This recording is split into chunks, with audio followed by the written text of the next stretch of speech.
नमस्कार दोस्तों, मैं सुभान शुक्ला स्वागत करता हूं आपका तक्षशिला ट्यूटोरियल के ऑनलाइन चैनल पर। दोस्तों, जैसा कि हम लोग लेसन पढ़ रहे हैं पी ब्लॉक के तत्व, जिसके आपके पिछले लेक्चर कवर किए जा चुके हैं। और दोस्तों, आज का हमारा लेक्चर है लेक्चर नंबर 5.13। दोस्तों, हमने पिछले लेक्चर्स में ये देखा हुआ था कि लेड कक्ष विधि के द्वारा सल्फ्यूरिक एसिड या H2SO4 कैसे बनाया जाएगा।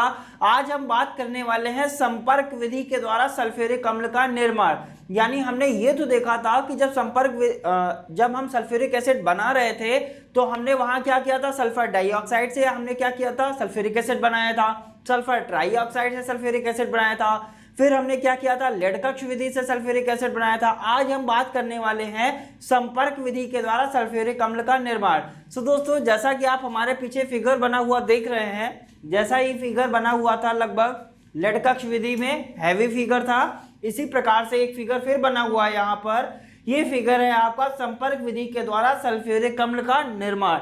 यानी इन फिगर के माध्यम से हम क्या करेंगे, सल्फ्यूरिक एसिड को बनाएंगे। ठीक है, इतना तो समझ में आता है। और इस विधि का नाम क्या है, इस विधि को कहते हैं संपर्क विधि के द्वारा सल्फ्यूरिक अम्ल का निर्माण। अब दोस्तों, यहाँ पर फिगर बना हुआ है, इसको हम आपको समझाएंगे। इसकी एक पूरी विधि होती है, वो विधि लगभग 2 पेज की होती है। और वो विधि आपको कैसे मिलेगी, जैसा सभी को पता रहता है कि डिस्क्रिप्शन बॉक्स में जाना है, नीचे लिंक दिया गया है, लिंक पर क्लिक करना है, पीडीएफ को डाउनलोड करना है और विधि को जरूर पढ़ना है। यहां पर समझना है और नोट से क्या करना है, पढ़ना है।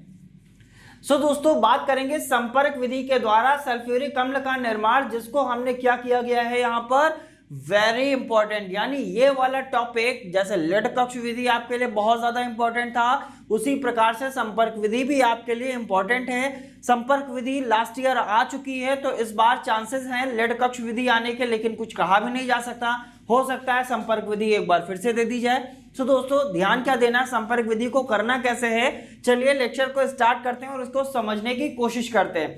यहां पर क्या लिखा है, इसमें कितने स्टेप हैं, तो पहला स्टेप, दूसरा स्टेप, तीसरा स्टेप, चौथा, पांचवा, छठा, सातवां, आठवां, नवां, यानी टोटल स्टेप कितने हैं, 9 स्टेप्स हैं। ठीक है, कितने स्टेप हैं, 9 स्टेप। और लेड कक्ष विधि में कितने स्टेप थे, 5 स्टेप में हम बनाते थे सल्फ्यूरिक एसिड। यहां पर हम कितने प्रकार से होते हुए गुजरेंगे, लगभग 9 प्रकार से होकर गुजरेंगे, तब जाके हमको क्या मिलेगा, सल्फ्यूरिक एसिड। फिर हमको यह भी देखना है क्या हमको अंत में सल्फ्यूरिक एसिड मिलेगा या नहीं मिलेगा।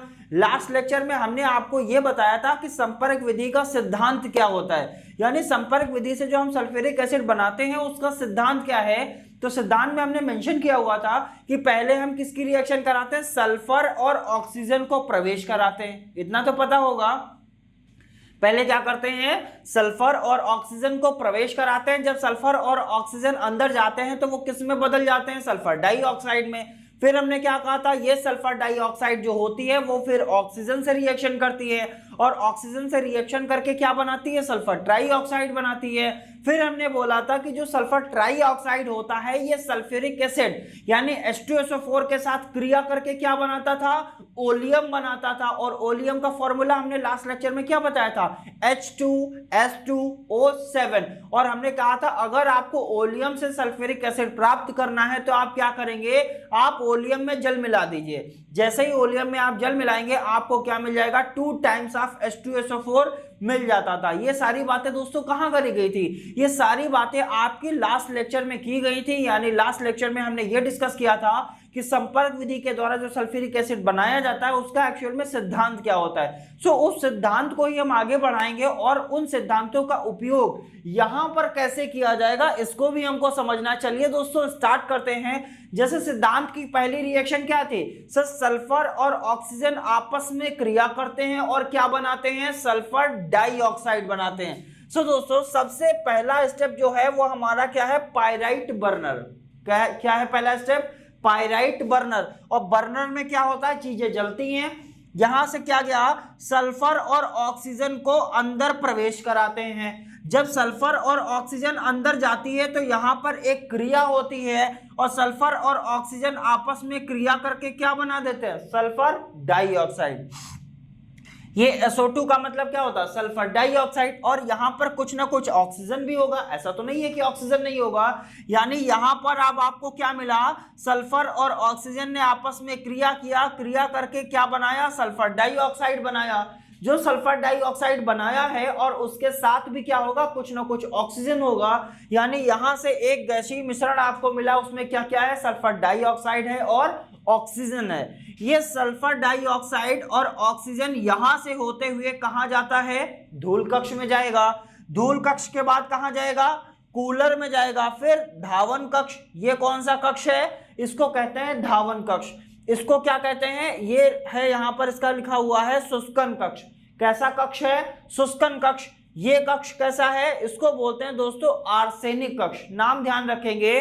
उसके बाद ये यहां से जो गैसीय मिश्रण होगा वो किस में आएगा, नाम लिखा हुआ है परीक्षण बॉक्स। कौन सा बॉक्स है ये, परीक्षण बॉक्स है। और परीक्षण बॉक्स के बाद कहां जाएगा, परिवर्तक में जाएगा। और परिवर्तक के बाद में कहां जाएगा, अधिशोषण कक्ष में जाएगा। और अंत में आपको एक बीकर मिलेगा, और बीकर में क्या इकट्ठा हो जाएगा दोस्तों, ओलियम इकट्ठा हो जाएगा। और हमने ओलियम बनाना ही तो सिखाया था पहले। सल्फर और ऑक्सीजन जाते हैं, सल्फर और ऑक्सीजन क्या करते हैं, आपस में अभिक्रिया करते हैं। अभिक्रिया करके क्या बनाते हैं, सल्फर डाइऑक्साइड बनाते हैं। वो तो यहाँ पर पायराइट बर्नर में बना लिया। अब हमने क्या बोला, यहां से जो सल्फर डाइऑक्साइड है और जो ऑक्सीजन है वो यहां से होते हुए कहां जाएगी, धूल कक्ष में। और धूल कक्ष का मतलब क्या होता है, धूल कक्ष का मतलब होता है यहां से जो गैसीय मिश्रण आया है उसमें जितनी भी अशुद्धियां हैं, यानी उसमें जितने भी डस्ट पार्टिकल्स हैं या कोई अशुद्धियां हैं, वो क्या हो जाती हैं, इस कक्ष के द्वारा अवशोषित कर ली जाती हैं। धूल कक्ष का काम ये होता है, यहां से जो अशुद्धियां होती हैं वो क्या हो जाती हैं, गैसीय मिश्रण में जो अशुद्धियां हो जाती हैं वो कहां बैठ जाती हैं, नीचे की तरफ बैठ जाती हैं। इसका मतलब जो शुद्ध गैसीय मिश्रण होगा वो कहां आएगा, जब अशुद्धियां नीचे आ गई और शुद्ध गैसीय मिश्रण कहां आएगा, ऊपर की तरफ आएगा। अब ऊपर जब आएगा तो इस वाली नली से होते हुए इस तरीके से यहां से जाएगा। और इसे कहते क्या है, इसे कहते हैं कूलर। और कूलर क्या काम करता है दोस्तों, जैसा सभी को पता रहता है, कूलर क्या करता है, चीजों को ठंडा करता है। हम अपने घर में कूलर लगाते हैं किस लिए, कि कमरा गर्म रहे, नहीं, कमरा कैसा रहे, ठंडा रहे। यानी कूलर क्या काम करता है, ठंडा करता है। अब दोस्तों यहां से जो गैसीय मिश्रण, शुद्ध गैसीय मिश्रण हमको जो प्राप्त हुआ है वो कहां जाएगा, कूलर में जाएगा। अब ये कूलर में क्या करेगा, कूलर में गैसीय मिश्रण क्या हो जाएगा, धीरे धीरे धीरे धीरे ठंडा हो जाएगा। कूलर का काम ही यही होता है कि वो गैसीय मिश्रण को, या कूलर का काम यहाँ पर क्या है, वो गैसीय मिश्रण को क्या कर देगा, ठंडा कर देगा। अब ये जो गैसीय मिश्रण यहाँ से हल्का सा ठंडा हुआ है वो कहाँ आएगा, वो गैसीय मिश्रण दोस्तों आता है, नाम है इसका धावन कक्ष। नाम तो आप जानते ही होंगे इसका, शहंशाह नहीं है, क्या नाम है इसका, धावन कक्ष नाम है। धावन का मतलब क्या होता है, धोना, सिंपल सी बात है। धावन का मतलब क्या होता है, धोना, ठीक है। अब कोई भी चीज को अगर साफ करना है तो आप किससे धोते हैं, तो आप कहेंगे सर हम जल से धोते हैं, और किसी चीज से धोते हैं, नहीं, जल से साफ करते हैं उस चीज को कि नहीं। तो इस धावन कक्ष में ऊपर की तरफ हम क्या लेते हैं, जल लेते हैं, ठीक है। अब ये जल जो होता है वो फुहार के रूप में नीचे की तरफ गिरता रहता है।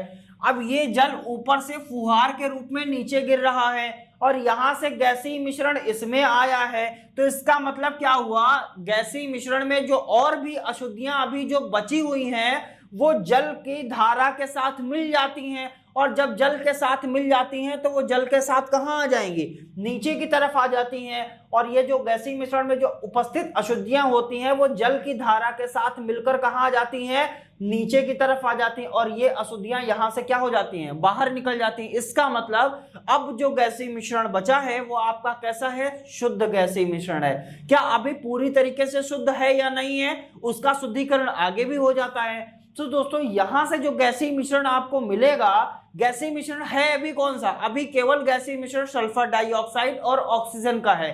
इसके अलावा इसमें कुछ भी नहीं है, केवल सल्फर डाइऑक्साइड है और ऑक्सीजन है। सल्फर डाइऑक्साइड और ऑक्सीजन को पहले हमने क्या किया, इससे अशुद्धियां दूर किया, फिर कूलर में भेजा, वहां से ठीक किया इसको। उसके बाद में हमने कहां भेजा, धावन कक्ष में भेजा। और धावन के बाद कोई भी चीज जब धोई जाती है फिर उसको क्या किया जाता है, सुखाया जाता है। इसीलिए इसको कहां भेजेंगे, शुष्कन कक्ष में भेजेंगे। शुष्कन कक्ष का मतलब होता है यहां पर जो गैसीय मिश्रण आएगा उसमें जो जल उपस्थित होगा, जैसे कोई भी चीज अगर आपने धोई है तो उसमें क्या होता है, जल होता है। अब उस जल को आपको सुखाना है, यानी इस धावन कक्ष से जो गैसीय मिश्रण आया है उसमें हल्की सी नमी होती है। अब उस नमी को अगर आपको दूर करना है तो नमी कैसे दूर होगी, शुष्कन कक्ष में दूर होगी। अब शुष्कन कक्ष में होगा क्या, यहां से गैसीय मिश्रण आएगा, किसमें आएगा, शुष्कन कक्ष में। अब शुष्कन कक्ष में ऊपर से क्या गिरा रहे हैं हम, सांद्र सल्फ्यूरिक एसिड। नाम ध्यान रखिएगा, शुष्कन कक्ष में क्या होता है, ऊपर की तरफ से क्या गिरता है, फुहार के रूप में सांद्र सल्फ्यूरिक अम्ल गिरता है। जब ये सांद्र सल्फ्यूरिक अम्ल गिरेगा और हमको करना क्या है, जो सल्फर डाइऑक्साइड और जो ऑक्सीजन है उसमें से नमी को अवशोषित करना है। और नमी कौन अवशोषित करेगा, नाम क्या है इसका, सांद्र सल्फ्यूरिक अम्ल। यानी यहां से जब सांद्र सल्फ्यूरिक अम्ल ऊपर से गिरता है तो जो गैसीय मिश्रण है उसमें से नमी भी क्या हो जाती है, अवशोषित हो जाती है। अब अगर नमी अवशोषित हो गई, जो बची हुई अशुद्धियां हैं वो क्या हो जाती हैं, वो नीचे आ जाती हैं और नीचे से यहां से बाहर आ जाती है। अब गैसीय मिश्रण आपको जो मिला हुआ है वो कहां पहुंचता है, ये यहां से गैसीय मिश्रण जब वो शुष्क हो चुका है, अब यहां से जो गैसीय मिश्रण है वो शुद्ध है और शुष्क है, दो तरीके का हो गया, शुद्ध भी हो गया, शुद्ध तो हमने कर ही लिया, और उसको शुष्क भी कर लिया। शुष्क क्यों किया, क्योंकि पहले हमने उसको धावन किया था, यानी उसको धोया था। अब जो शुद्ध और शुष्क गैसीय मिश्रण है वो कहां पहुंचता है, नाम है आर्सेनिक कक्ष। किस कक्ष में जाएगा, आर्सेनिक कक्ष में। दोस्तों यहां पर हम पूरी विधि आपको ओरली बता रहे हैं, यानी मौखिक रूप से हम आपको यह बता रहे हैं कि इसमें कैसे प्रक्रिया होती है और इस प्रक्रिया को इन रिटन कैसे आपको समझना है। उसके लिए आपको नोट्स जरूर देखना चाहिए, और नोट्स आपको कहां देखना है ये आपको बखूबी पता है। तो दोस्तों यहां से क्या हुआ, शुद्ध और शुष्क जो गैसीय मिश्रण है वो कहां आता है, वो आता है आर्सेनिक कक्ष में। किस कक्ष में आएगा, आर्सेनिक कक्ष में। अब अच्छा ठीक है, मान लिया ये आर्सेनिक कक्ष में आया, तो आर्सेनिक कक्ष में ऐसा क्या होगा कि इसमें से कुछ ना कुछ होने लगेगा। तो दोस्तों यहां पर क्या रखा हुआ है, आर्सेनिक कक्ष में फेरिक हाइड्रोक्साइड। क्या रखा जाता है आर्सेनिक कक्ष में, नाम ध्यान रखेंगे, आर्सेनिक कक्ष में क्या रखा जाता है, फेरिक हाइड्रोक्साइड रखा होता है। ये क्या करता है, बची हुई अशुद्धियों को भी क्या कर लेता है, अवशोषित कर लेता है। नाम ध्यान रखिएगा, फेरिक हाइड्रोक्साइड आर्सेनिक कक्ष में रखा होता है। जो गैसीय मिश्रण यहां आता है, अगर उसमें और भी कोई अशुद्धियां बची हुई हैं उनको ये क्या कर लेता है, अवशोषित कर लेता है। अब जो गैसीय मिश्रण है वो क्या है, शुद्ध गैसीय मिश्रण है। अब अगर कोई गैसीय मिश्रण पूरी तरीके से शुद्ध हो गया तो हम उसकी शुद्धता की जांच करेंगे। शुद्धता की जांच कैसे करी जाएगी, इसका मतलब हमको ये देखना पड़ेगा ये जो गैसीय मिश्रण यहां से आया है वो पूरी तरीके से शुद्ध है या नहीं है। सो जांच करने के लिए उस गैसीय मिश्रण को हम कहां भेजते हैं, नाम है परीक्षण बॉक्स। कहां भेजते हैं, परीक्षण बॉक्स में। अब इस परीक्षण बॉक्स में ऐसा क्या होता है कि हमको ये पता चलता है ये गैसीय मिश्रण शुद्ध है कि अशुद्ध है। दोस्तों जब यहां से गैसीय मिश्रण परीक्षण बॉक्स में आता है और परीक्षण बॉक्स में होता क्या, तीव्र किरण पुंज डाली जाती है। किस पर, गैसीय मिश्रण पर। जब हम गैसीय मिश्रण पर तीव्र किरण पुंज डालते हैं तो हम ये देखते हैं क्या उसके अंदर कोई चमकीला कण उपस्थित है या नहीं। ध्यान से सुनिएगा, इस आर्सेनिक कक्ष से जो गैसीय मिश्रण मिला हुआ है वो शुद्ध है। हम ये कह रहे हैं वो कैसा है, शुद्ध है, लेकिन हमको उसकी शुद्धता की जांच करनी है। यानी ये जो गैसीय मिश्रण आया हुआ है ये पूरी तरीके से शुद्ध है कि अशुद्ध है। सो ये गैसीय मिश्रण यहां से जब निकलता है तो कहां जाता है, परीक्षण बॉक्स में। जैसे ही ये परीक्षण बॉक्स में गया तो परीक्षण बॉक्स में होता क्या, एक तीव्र प्रकाश की किरण पुंज इसमें डाली जाती है।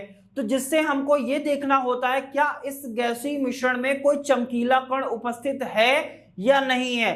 अगर कोई चमकीला कण उपस्थित होता है तो इसका मतलब है कि ये गैसीय मिश्रण जो पीछे से आया हुआ है वो शुद्ध नहीं है। और अगर चमकीला कण उपस्थित नहीं होता है तो इसका मतलब होता है कि वो जो गैसीय मिश्रण आपने पीछे से शुद्ध किया हुआ है वो पूरी तरीके से क्या होता है, शुद्ध होता है। यानी ये जो परीक्षण बॉक्स होता है ये पूरी संपर्क विधि का सबसे इंपॉर्टेंट पॉइंट होता है। यानी यहीं से ये डिसाइड होता है कि जो गैसीय मिश्रण अंदर जाएगा वो शुद्ध होगा कि अशुद्ध होगा। अगर शुद्ध होगा तो उसके अंदर कोई भी चमकीला कण उपस्थित नहीं होगा। अगर अशुद्ध होगा तो उसके अंदर कोई ना कोई चमकीला कण उपस्थित जरूर होगा। और ये कैसे पता चलेगा? ये जब हम प्रकाश की किरण पुंज डालते हैं तब हमको पता चलता है कि इसमें कोई चमकीला कण उपस्थित है या इसमें कोई चमकीला कण उपस्थित नहीं है। अब हम बात करते हैं, अगर इसके अंदर कोई चमकीला कण उपस्थित नहीं है तो इसका मतलब क्या हुआ? यहां जो गैसीय मिश्रण है वो पूरी तरीके से कैसा है? शुद्ध है। और अगर शुद्ध है तो इसका मतलब इस गैसीय मिश्रण को हम फिर कहां भेजेंगे? आगे भेजेंगे। अगर शुद्ध नहीं है तो गैसीय मिश्रण को आगे नहीं भेजा जाता है। यहां पर चीजें ध्यान दीजिएगा। अब ये जो गैसीय मिश्रण, यहां से शुद्ध गैसीय मिश्रण जो आपको प्राप्त हुआ है वो कहां जाएगा? नाम है परिवर्तक। नाम क्या है? परिवर्तक। अब इस परिवर्तक में ऐसा क्या होता है? दोस्तों ध्यान दीजिएगा, अभी तक कौन सा गैसीय मिश्रण चल रहा है? सल्फर डाइऑक्साइड और ऑक्सीजन। अब ये जब सल्फर डाइऑक्साइड और ऑक्सीजन का जो गैसीय मिश्रण होता है, जब वो परिवर्तक में पहुंचता है तो परिवर्तक में एक उत्प्रेरक रखा होता है। और जैसा मैंने कई बार बोला हुआ है, संपर्क विधि द्वारा सल्फ्यूरिक अम्ल का निर्माण किस उत्प्रेरक की उपस्थिति में किया जाता है? तो दोस्तों नाम क्या है उसका? Vanadium pentoxide. यानी इस परिवर्तक में एक उत्प्रेरक कार्य करता है, यानी एक उत्प्रेरक होता है, उसका नाम होता है वेनेडियम पेंटाऑक्साइड। ये जो वेनेडियम पेंटाऑक्साइड है वो सल्फर डाइऑक्साइड और ऑक्सीजन की आपस में क्या करा देता है? क्रिया करा देता है। जब ये सल्फर डाइऑक्साइड और ऑक्सीजन आपस में क्रिया करते हैं तो हमने सल्फ्यूरिक अम्ल का सिद्धांत भी बताया था। जब सल्फर डाइऑक्साइड और ऑक्सीजन आपस में क्रिया करते थे तो क्या बनाते थे? सल्फर ट्राइऑक्साइड बनाते थे। इसका मतलब वो जो गैसीय मिश्रण यहाँ पर शुद्ध गैसीय मिश्रण सल्फर डाइऑक्साइड और ऑक्सीजन का आया हुआ है, अब वो किसमें परिवर्तित हो चुका है? सल्फर ट्राइऑक्साइड में परिवर्तित हो चुका है। फिर यहां से जो गैसीय मिश्रण वो जो था वो सल्फर ट्राइऑक्साइड में परिवर्तित हो गया। इसका मतलब क्या हुआ? यहां से जो सल्फर ट्राइऑक्साइड है वो किस कक्ष में जाती है? इसका नाम है अधिशोषण कक्ष। ये लास्ट कक्ष है, इसका नाम क्या होता है दोस्तों? इसको कहते हैं अधिशोषण कक्ष। अब इस कक्ष में क्या होता है? इस कक्ष में भी ऊपर से सल्फ्यूरिक अम्ल नीचे की तरफ गिरता रहता है। अब अंदर गया क्या? Sulphur trioxide. और हमने क्या बताया था? सल्फर ट्राइऑक्साइड सल्फ्यूरिक अम्ल के साथ क्रिया करके क्या बनाती है? आंसर सभी को पता होगा sir. Sulphur trioxide sulphuric acid के साथ क्रिया करके ओलियम बनाती है। क्या बनाती है? ओलियम बनाती है। और इस माध्यम से हमको यहाँ पर एक प्राप्त हो जाएगा और वो पदार्थ क्या होगा? उस पदार्थ का नाम होगा ओलियम। और ओलियम का फॉर्मूला हमने क्या बताया था? H2S2O7। और दोस्तों जो भी अशुद्ध गैसें हैं वो क्या हो जाती हैं? यहां से बाहर हो जाती है। अब दोस्तों अगर हमको ओलियम मिल गया तो क्या हम ओलियम के माध्यम से हम सल्फ्यूरिक अम्ल बना सकते हैं? तो आंसर क्या होगा? यस सर, हम बना सकते हैं। यानी ओलियम में अगर हम क्या कर दें? जल मिला दें तो हमको क्या मिल जाएगा? सल्फ्यूरिक अम्ल प्राप्त हो जाएगा। सो दोस्तों जैसा कि हमने यहां पर देखा, संपर्क विधि के द्वारा सल्फ्यूरिक अम्ल का निर्माण हमको करना था। हमने क्या बताया था? लेड कक्ष विधि के द्वारा जब सल्फ्यूरिक अम्ल का निर्माण करते थे तो 5 स्टेप में करते थे। संपर्क विधि के द्वारा कर रहे हैं तो कितने स्टेप में करेंगे? 9 स्टेप में करेंगे। और 9 स्टेप में कौन कौन सा स्टेप होता है? पहला पायराइट बर्नर, दूसरा क्या होता है? धूल कक्ष होता है, तीसरा क्या होता है? कूलर होता है, फिर धावन कक्ष होता है, फिर शुष्कन कक्ष होता है। शुष्कन कक्ष के बाद कहां जाते हैं?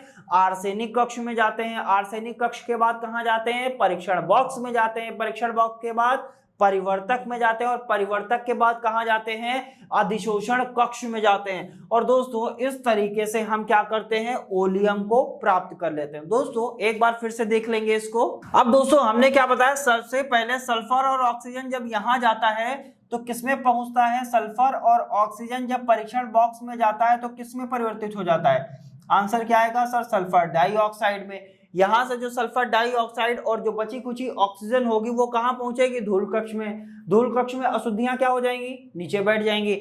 शुद्ध गैसीय मिश्रण कहां पहुंचेगा, कूलर में पहुंचेगा। कूलर में गैसीय मिश्रण क्या हो जाएगा, ठंडा हो जाएगा, ठीक है, शीतल हो जाएगा। ठंडा नहीं लिखेंगे, क्या लिखेंगे, शीतल लिखेंगे।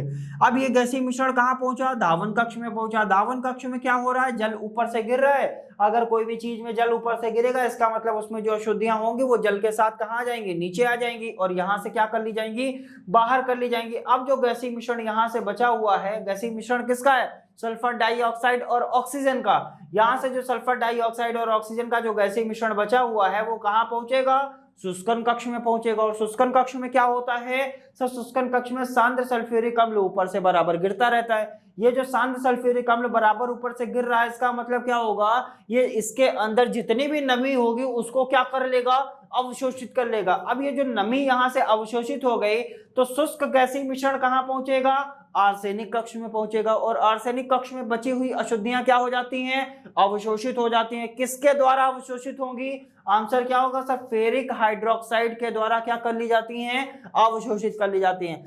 अब यहां तक हम कहते हैं सर, जब यहां से चले और आर्सेनिक कक्ष तक पहुंचे तो हमने गैसीय मिश्रण को क्या कर लिया, शुद्ध कर लिया। अब यहाँ जो गैसीय मिश्रण हमारा शुद्ध हो चुका है, ये गैसीय मिश्रण कहाँ पहुंचेगा, परीक्षण बॉक्स में पहुंचेगा। और परीक्षण बॉक्स में होता क्या है सर, परीक्षण बॉक्स में हम ये देखते हैं उस पर एक तीव्र प्रकाश की किरण पुंज डालते हैं। अगर उसके अंदर कोई चमकीला कण उपस्थित है तो हम क्या कहेंगे सर, वो गैसीय मिश्रण जो है वो आपका शुद्ध नहीं है। अगर इसके अंदर कोई चमकीला कण उपस्थित नहीं है, इसका मतलब गैसीय मिश्रण आपका कैसा हो चुका है, शुद्ध हो चुका है। इसका मतलब क्या हुआ, यहां से शुद्ध गैसीय मिश्रण कहां पहुंचेगा दोस्तों, परिवर्तक में पहुंचेगा। और परिवर्तक में क्या रखा होता है, वैनेडियम पेंटाऑक्साइड रखा होता है। यहां क्या होगा, गैसीय मिश्रण में है क्या, सल्फर डाइऑक्साइड और ऑक्सीजन। यानी गैसीय मिश्रण में मार्कर चेंज कर लेते हैं दोस्तों। गैसीय मिश्रण में क्या है सर, सल्फर डाइऑक्साइड है और ऑक्सीजन है। कहां पहुंचा है ये, परिवर्तक में जब पहुंचा तो वहां एक उत्प्रेरक रखा होता है। उत्प्रेरक का नाम क्या होता है, वैनेडियम पेंटाऑक्साइड। और वैनेडियम पेंटाऑक्साइड का फॉर्मूला कुछ यही तो होता है, V2O5, vanadium pentoxide. Vanadium pentoxide की उपस्थिति में सल्फर डाइऑक्साइड और ऑक्सीजन आपस में क्या करते हैं, अभिक्रिया करते हैं। और ये जब अभिक्रिया करते हैं तो यहाँ पर ये क्या बना देते हैं, सल्फर ट्राइऑक्साइड बना देते हैं। क्या बनाते हैं, सल्फर ट्राइऑक्साइड बनाते हैं। फिर यहां से परिवर्तक से जो सल्फर ट्राइऑक्साइड है वो कहां पहुंचता है, अधिशोषण कक्ष में पहुंचता है। और अधिशोषण कक्ष में एक्चुअल में होता क्या सर, अधिशोषण कक्ष में ऊपर से जो सल्फ्यूरिक एसिड गिर रहा है वो सल्फर ट्राइऑक्साइड के साथ क्या करता है, अभिक्रिया करता है। यानी सल्फर ट्राइऑक्साइड का फॉर्मूला लिख लिया। ये किसके साथ रिएक्शन करेगा, H2SO4 के साथ जब ये रिएक्शन करता है तो बनाता क्या है सर, बनाता है H2S2O7। और H2S2O7 को क्या कहते हैं, ओलियम कहते हैं। और यहां हमको क्या मिल गया दोस्तों, ओलियम प्राप्त हो गया। अब दोस्तों अगर ओलियम से हमको सल्फ्यूरिक अम्ल बनाना है तो हम क्या करेंगे सर, ओलियम से सल्फ्यूरिक अम्ल प्राप्त करने के लिए हम ओलियम में क्या मिला दें, यानी H2S2O7 में हम ऐसा क्या मिला दें कि हमको सल्फ्यूरिक अम्ल प्राप्त हो जाए। तो अगर उसमें हम वाटर मिला देते हैं तो हमको 2 टाइम्स ऑफ H2SO4 प्राप्त हो जाता है। और दोस्तों यही विधि है संपर्क विधि के द्वारा सल्फ्यूरिक अम्ल का निर्माण। दोस्तों आज का लेक्चर शायद आपको छोटा लग सकता है, लेकिन अगर ध्यान से आप देखेंगे तो आज का लेक्चर सबसे बड़ा लेक्चर होगा। क्योंकि आपको करना क्या है, क्योंकि ये सारी चीजें आपको अभी पढ़नी रहेंगी, इसका आप प्रैक्टिस करिएगा, इसकी आप विधि देखिएगा। जब तक आप पूरा ये नहीं समझ जाएंगे तब तक हम आगे के टॉपिक को डिस्कस नहीं करेंगे। इसका मतलब दोस्तों जो आगे के टॉपिक होंगे वो कहाँ डिस्कस किए जाएंगे, वो हमारे अगले लेक्चर में डिस्कस किए जाएंगे। सो दोस्तों उम्मीद करते हैं आज का लेक्चर आपको अच्छे से समझ में आया होगा। और पूरी उम्मीद हम ये भी करते हैं कि आप इसकी प्रैक्टिस जरूर करेंगे, नोट्स जरूर पढ़ेंगे। और दोस्तों नोट्स पढ़ेंगे तभी तो हम चीजों को समझ पाएंगे। सो दोस्तों उम्मीद करते हैं आज का लेक्चर अच्छे से समझ में आया होगा। मिलेंगे नेक्स्ट लेक्चर में कुछ और नए टॉपिक के साथ, तब तक के लिए धन्यवाद।